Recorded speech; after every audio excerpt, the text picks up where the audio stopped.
పరాక్రమం movie premier చూశానండి. Movie చూశాక నాకు ఒకటే అనిపించింది, బండి సరోజ్ కుమార్ పరాక్రమం మూవీతో తన పరాక్రమాన్ని అంతా చూపించారని అనిపించింది. ఎందుకంటే ఈ మూవీలో యాక్టింగ్, డైరెక్షన్, మ్యూజిక్, డైలాగ్స్ ఇలా ఆల్మోస్ట్ అన్ని క్రాఫ్ట్స్ ని బండి సరోజ్ గారే కవర్ చేశారు. ఓన్లీ కెమెరా వర్క్ అనుకుంటా ఆయన చేయలేదు. ఈ రివ్యూలోకి వెళ్లే ముందు మూవీ గురించి ఒక ఇంపార్టెంట్ విషయం చెప్పాలి మీకు. బండి సరోజ్ కుమార్ ఇంతకు ముందు మాంగళ్యం, నిర్బంధం 1, నిర్బంధం 2 మూవీస్ చేశారు. మీలో ఎవరైనా ఆ మూవీ చూసుంటే మాత్రం ఆ సినిమాలు మైండ్ లోంచి తీసేసి ఈ మూవీకి వెళ్ళండి. నేను ఎందుకు ఇలా చెప్తున్నానంటే, తన ప్రీవియస్ మూవీస్ అన్ని యూట్యూబ్ లో రిలీజ్ అయ్యాయి. అందులో ఉపయోగించిన భాష, బూతులు వాడడం అవన్నీ కూడా బయట సమాజంలో మనుషులు ఎలా వాడుతున్నారో అలాగే యాజ్ టీజ్ గా రియాలిటీగా చూపించడం జరిగింది. సో ఆ 3 మూవీస్ ని ఫ్యామిలీస్ తో అయితే చూడలేరు. బట్ చెప్తున్నా, ఈ పరాక్రమం మూవీ అయితే మాత్రం మీరు ఫ్యామిలీతో హ్యాపీగా వెళ్ళి చూడొచ్చు. మూవీ అయితే చాలా క్లీన్ గా ఉంది. ఇక రివ్యూలోకి వెళ్దాం. ఈ మూవీ అయితే రివెంజ్ డ్రామా స్టోరీ అండి. ఈ మధ్యకాలంలో కొన్ని పెద్ద సినిమాలు వచ్చి ఫ్లాప్ కూడా అయ్యాయి. ఆ సినిమాలతో పోలిస్తే ఈ సినిమా చాలా బెటర్ గా ఉంది. స్టోరీ విషయానికి వస్తే, ఒక విలేజ్ లో నాటకాలు వేసుకునే వ్యక్తి రోల్లో బండి సరోజ్ గారు కనిపించారు.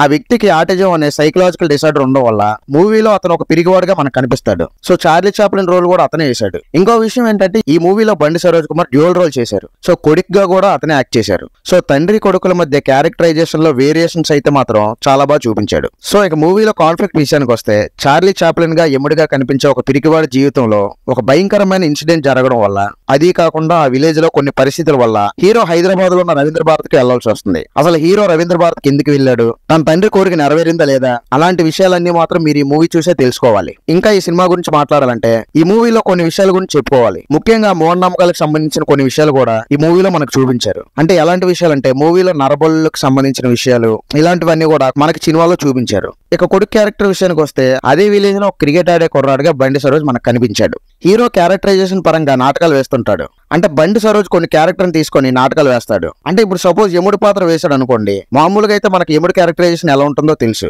అంటే యముడి బాడీ లాంగ్వేజ్, ఆ యముడి తాలికి హావభావాలు ఇవన్నీ మనం ప్రీవియస్ మూవీస్ లో చాలా చూసాం. బట్ ఈ మూవీలో ఎలా ఉంటుందంటే, అలా యముడి క్యారెక్టర్ ని నాటకంలో వేసేటప్పుడు ఇప్పుడు బండి సరోజ్ యముడైతే ఎలా చేస్తాడో అలానే చేశాడు. అది చాలా డిఫరెంట్ గా అనిపించింది. అట్ ది సేమ్ టైం చాలా కొత్తగా కూడా అనిపించింది. అలాగే బండి సరోజ్ ఒక సీన్ లో సుభాష్ చంద్రబోస్ గెటప్ కూడా వేస్తాడు. ఇప్పుడు బండి సరోజ్ సుభాష్ చంద్రబోస్ అయితే ఎలా ఉంటుంది అంటే, సుభాష్ చంద్రబోస్ క్యారెక్టర్ బండి సరోజ్ తన బాడీ లాంగ్వేజ్, తన యాటిట్యూడ్ తో చేస్తే ఎలా ఉంటుందో అలా ఉందన్నమాట. కొంతమందికి అది ఓవర్ గా అనిపించవచ్చు, బట్ నాకైతే బాగా నచ్చింది. ఇక మిగిలిన ఆర్టిస్ట్ పర్ఫార్మెన్స్ విషయానికి వస్తే, మూవీలో కనిపించిన యాక్టర్స్ అందరూ కూడా బాగా చేశారు. అందరూ కూడా కొత్త వాళ్ళే అయినా కూడా బాగా చేశారు. వాళ్ళు చేసే యాక్టింగ్ కూడా చాలా నేచురల్ గా అనిపించింది. హీరోయిన్ క్యారెక్టర్ చేసిన అమ్మాయి క్లాసికల్ డాన్సర్ గా బాగానే చేసింది. బట్ నాకు హీరోయిన్ కన్నా హీరో మరదల క్యారెక్టర్ చేసిన అమ్మాయి యాక్టింగ్ అయితే బాగా నచ్చింది. బట్ ఉన్న ఒక ప్రాబ్లం ఏంటంటే, ఆ మరదల క్యారెక్టర్ లో కనిపించిన అమ్మాయికి డబ్బింగ్ ఎందుకు అంత సెట్ అవ్వలేదు అనిపించింది. ఇక మ్యూజిక్ విషయానికి వస్తే, ఈ సినిమాకి మ్యూజిక్ డైరెక్టర్ కూడా బండి సరోజ్ కుమార్. మ్యూజిక్ అయితే బండి సరోజ్ గారు చాలా బాగా చేశారు. అండ్ బ్యాక్గ్రౌండ్ మ్యూజిక్ గురించి అయితే మాట్లాడుకోవాలి. ఎందుకంటే కొన్ని సీన్స్ లో బండి సరోజ్ గారు ఇచ్చిన బ్యాక్గ్రౌండ్ మ్యూజిక్ ఆ సీన్స్ ని ఎలివేట్ చేసింది. కొన్ని సీన్స్ లో అయితే గూస్ బంప్స్ కూడా వస్తాయి మీకు ఆ బ్యాక్గ్రౌండ్ మ్యూజిక్ వల్ల.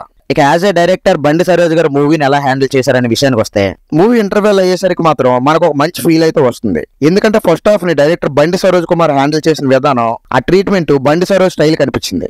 సెకండ్ హాఫ్ స్టార్ట్ అయ్యాక మాత్రం ఒక half an hour screen play చాలా గ్రిప్పింగ్ గా అనిపిస్తుంది. బట్ ఆ తర్వాత మళ్ళీ సినిమా కొంచెం స్లో అవుతుంది. మళ్ళీ లాస్ట్ లో మూవీ బండి సరోజ్ కుమార్ టేకింగ్ తో మూవీని అయితే లేపారు. ఇక మూవీలో బండి సరోజ్ గారు డ్యూయల్ రోల్ చేసినప్పటికీ నాకైతే కొడుకు క్యారెక్టర్ కన్నా చార్లీ చాప్లిన్ గా కనిపించిన తండ్రి క్యారెక్టర్ నాకు బాగా నచ్చింది. అలాగని కొడుకు క్యారెక్టర్ అయితే బాగోలేదని కాదు, కొడుకుగా బండి సరోజ్ చెప్పే డైలాగ్స్ అయితే అదిరిపోయాయి. ఖచ్చితంగా బండి సరోజ్ చెప్పిన డైలాగ్స్ అయితే క్లిక్ అయ్యాయి, ఎక్కడా ఫెయిల్ అవ్వలేదు. ఇంకా మూవీలో ఎలాంటి విషయాలు చూపించారంటే, ఇప్పుడున్న జనరేషన్ లో అమ్మాయిలు ఎలా ట్రాప్ చేస్తున్నారు ఇలాంటి విషయాలన్నీ కూడా చూపించారు. ఇంటర్వెల్ బ్యాక్ డ్రాప్ లో ఒక ట్విస్ట్ రివీల్ అవుతుంది. అండ్ మూవీ అంతా ఒక పాపకి న్యాయం జరగాలనే థీమ్ లో వెళ్తుంది. అండ్ మూవీ అయితే నాకు ఎక్కడ బోర్ అనిపించలేదు. అట్ ది సేమ్ టైం మూవీలో ఎక్కడ కూడా వల్గర్ లాంగ్వేజ్ అయితే యూజ్ చేయలేదు. సో హ్యాపీగా మీరు ఫ్యామిలీతో కలిసి వెళ్ళి ఈ మూవీ చూడొచ్చు. సో చివరి మాటగా ఈ మూవీ గురించి చెప్పాలంటే, ఒక యాక్టర్ గా, ఒక డైరెక్టర్ గా, ఒక మ్యూజిక్ డైరెక్టర్ గా బండి సరోజ్ కి మంచి మార్కులే పడతాయని చెప్తాను. ఒక మంచి సినిమా చూడాలనుకునే వాళ్ళు ఈ మూవీ హ్యాపీగా చూసేయచ్చు. Go and watch. రివ్యూ నచ్చితే లైక్ చేసి మన ఛానల్ సబ్స్క్రైబ్ చేయండి.